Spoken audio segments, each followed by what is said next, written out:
So what's up? Kumusta? Ayos ba tayo dyan? So nandito tayo ngayon sa may Mitsubishi San Rafael branch para sa update natin dito sa motorcycle na to. Ano nga ba to? Ito yung Euromotor Peak 110. So alamin natin yung presyo ngayong 2026 kung sulit pa rin nga ba at yung specification niya. So tara, alamin natin yan.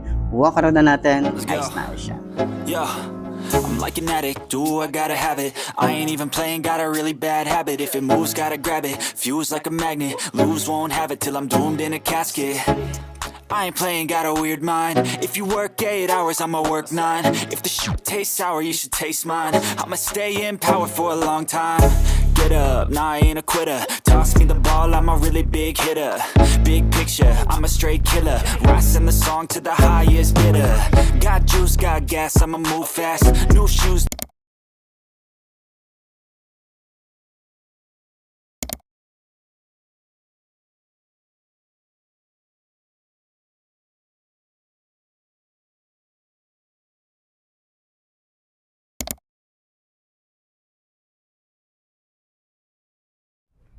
So ayun ang mga best no sa lahat ng mga nagtatanong kung magkano nga bang ganitong motorcycle. Ito ay nagkakahalaga ng 42,900 ngayong 2026. So sa tingin nyo sulit nga ba ang presyo niya ngayon 2026 no? So meron din silang available na installment, ilalagay ko sa screen nyo para at least meron tayong idea magkano nga ba ang kanilang hulugan. So sa tingin nyo sulit nga ba ang presyo niya? Comment nyo naman yan, at para dun sa mga nakagamit na ganitong motorcycle, baka pwede nyo i-share dyan sa comment section. Ano nga ba yung mga nag-experience nyo sa motorcycle na to? Ayos na ayos yan. New tracks like who's that? I'm new, come back better than last. Yeah, it's a new me, never gonna look back. I'm never gonna look back. Cause damn, I was built to last. You move slow and I move fast. And that's facts. Only I can make a change. Slowly take a step today. I will never be the same. Cause that's what it takes.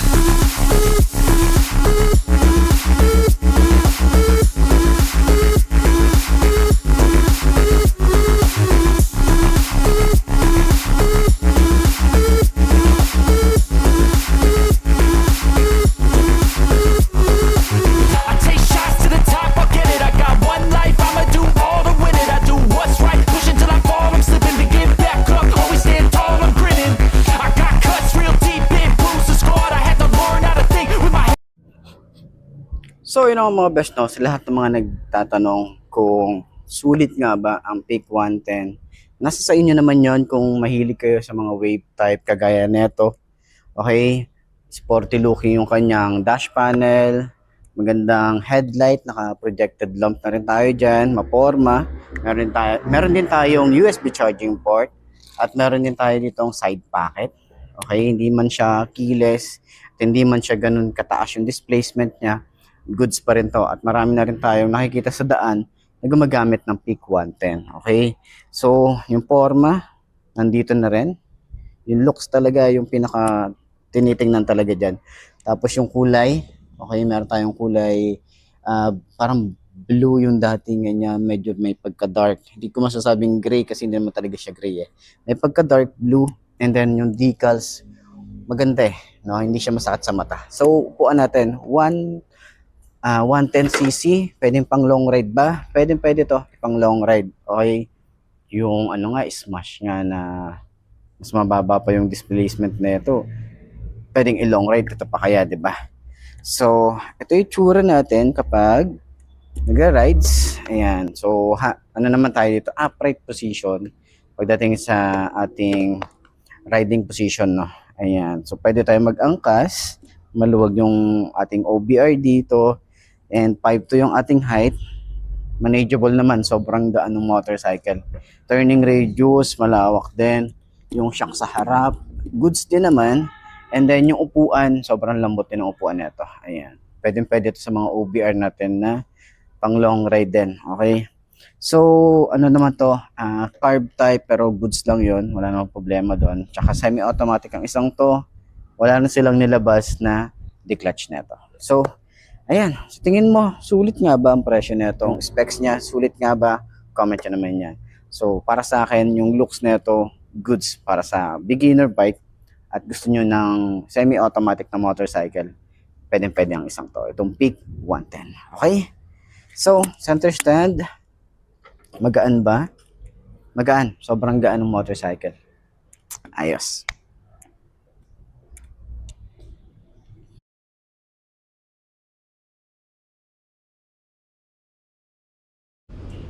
So yun na nga, medyo mainit na no, pero carry lang natin yan. So alam naman natin yan, di ba? Pag sanay na tayo sa ganito, okay. So yun na nga, kung naghahanap ka ng 110cc tapos semi-automatic, isa to si Peak 110 ang maire-recommend ko sa iyo dahil nga sa mura na din siya and maporma na din and maganda rin yung specs na to. So tara, walk around na natin para dito. So ito yung itsura dito sa ating headlight. Ayan, may projected lamp tayo rito, daytime running light, maporma yung datingan niya. So pasensya na kayo kasi hindi natin pwedeng tanggalin tong plastic na to para lang yan dun sa mga bibili na ng ganitong motorcycle. So iba kasi talaga yung pakiramdam kapag nagtatanggal ka ng plastic nito, lalo kapag bago, di ba? So alam niyo na yan, okay? So signal light niya LED rin, maporma yung datingan dito, meron pa rin tayong 3 bolts dito. So ang ginagawa ng iba rito ay nilalagyan nila ng basket or nilalagyan nila ng bracket para sa kanilang daytime running light. Ayan. So may Euromotor na sticker, may Peak 110 na sticker din dito. Sa side din, may sticker din tayo rito, sticker din na Euro, may 110 dito sa side, and then may Peak 110 doon sa side na yun. Okay? Yung kanyang front fender mahaba, may extension tayo, mahaba din. Naka-air-cooled ang isang to, and yung makina niya, ito naka-open naman dito. So naka-telescopic fork, meron tayong drum brake dito, naka-wide spoke din tayo rito, at yung size 2.25 by 17. Ayan. So naka dual head shifter din tayo rito, and then 4 speed. Okay, so yung makina niya meron tayong Euromotor dito na naka-engrave. Yung ating foot pegs hindi rin siya napipflip. Yan, combination ng rubber and metal. Same lang din dito sa ating foot pegs para sa angkas. Ayan, mas malapad lang to, tsaka mas mataba. Meron tayo ritong swing arm, medyo manipis lang yung swing arm neto. Meron din tayong chain cover at yung size ng ating sprocket ay 36. Ayan. So yung tires naman, meron tayong 2.5 by 17 at yung ano natin dito is drum brake din. Ayan, naka-wide spoke din tayo rito. Dito naman yung ating susian para ma-open natin yung upuan. Okay, speaking of upuan, maganda yung foam niya, malambot, sobrang lambot din. Pwede sa long ride, maganda sa puwet, pero kapag tumagal, medyo masakit. So, meron din tayo rito ang gas tank na dito sa harap. Okay, ito naman yung ating compartment. So, medyo halos wala talaga tayo mailalagay dito. Siguro basahan tsaka papers lang and then mga basic tools ang pwede nating ilagay. Grab bar, ito plastic. Okay, plastic yan. So, kung gusto nyo ng palitan para sa bracket, pang top box, pwede naman to. Okay, so sa side or dito sa taillight natin, meron tayo ritong LED rin. Yung pinaka taillight natin, yung signal light nya, ito sa part na to. Ito naman, parang may plate light na rin tayo rito. And then, lagayan ng plate. Ayan, mahaba yung fender nya. Flexible. So, sa side, meron din tayo ritong tambucho at kagandahan is meron tayo ritong metal na cover. Ayan. So safe na safe yung aangkas dito. Kahit matapakan mo tong cover is goods lang. Wag lang yung pinaka tambucho nya. Ito naman yung itsura ng tambucho. Parang kinalkal na no. Meron din tayo rito kickstart. Ayan. So ito yung side ng makina natin. Okay. So may USB charging port na rin tayo rito para sa long ride. Ayan. May maliit tayo ritong may maliit na side pocket. Ito yung ating ignition, sobrang simple lang. Okay, so dito naman may mga bolts tayo rito. Yung iba kasi naglalagay ng bracket dito. And then, pinapatungan nila ng mga gamit. So, sporty looking na ating dash panel. Meron tayo makikita na ano rito, signal light. Ayan, ito sa side. Tapos, Euromotor na logo. Neutral, pag naka high beam, speedometer, odometer, and then fuel gauge. Dito naman sa mga switches natin, meron tayong on and off ng kanyang park light, headlight, electric starter. Meron tayong high and low din dito, busina, signal light. Ayan.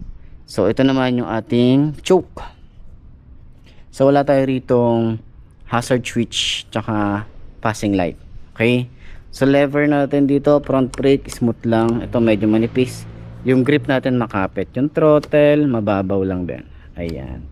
So, ito yung kabuuan ng ating Peak 110. So, sa lahat ng mga gustong bumili, puntahan nyo na lang sa pinakamalapit na Mitsubishi dyan sa lugar nyo, or pwede nyo akong i-message sa aking Facebook page na iMarkMoto 2.0. Follow nyo na rin yan, and then subscribe sa aking YouTube channel. Ayos.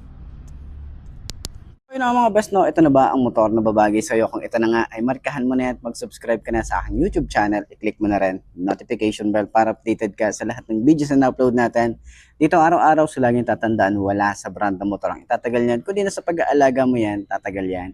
Ayos na ayos yan. So kita ka na lang ulit tayo bukas. I'm Mark D. Ciao. Maraming salamat sa inyo. Babush. Haha.